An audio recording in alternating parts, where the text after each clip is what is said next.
सेहतमंद जिंदगी की बुनियाद एक मजबूत कुव्वत मुदाफियत है और याद रखें ग़िज़ा ही सबसे बड़ी दवा है। ऐसी खुराक इस्तेमाल करें जो विटामिन, मिनरल्स और एंटीऑक्सीडेंट से भरपूर हो।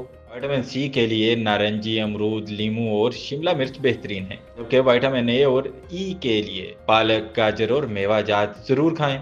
इसी तरह ओमेगा 3 फैटी एसिड्स के लिए मछली और अलसी के बीज बेहतरीन जरिया है। कुदरती मुदाफियत बढ़ाने वाली चंद खास ग़िज़ाएं लहसुन, अदरक, हल्दी और शहद जिसमें सोजिश कम करती हैं, फुलियों की मुरम्मत में मदद देती हैं और वायरस और बैक्टीरिया से लड़ने की ताकत बढ़ाती हैं। मुदाफ़ती निज़ाम सबसे ज्यादा रात के वक्त मुतहरिक होता है, इसीलिए हर रात 7 से 8 घंटे की नींद लेना निहायत जरूरी है। सोने से पहले फ़ोन, कैफीन या जहनी तनाव से परहेज करें। गहरी सांसें लेने या मुराकबे की मशक जहन को पुरसकून करती है और यही सुकून मुदाफ़ती निज़ाम का सबसे बड़ा सहारा है। आखिर में याद रखें, वर्जिश सिर्फ फिटनेस नहीं, मुदाफियत की तहरीक है। रोजाना 30 मिनट चहलकदमी या योगा खून की रवानी बेहतर बनाता है, जिससे मुदाफती खुलिये पूरे जिस्म में मौसर तरीके से काम करते हैं। यानी सेहतमंद खुराक, पुरसकून नींद और बाकायदा वर्जिश, यही हैं आपके जिस्म के सबसे मजबूत मुहाफिज।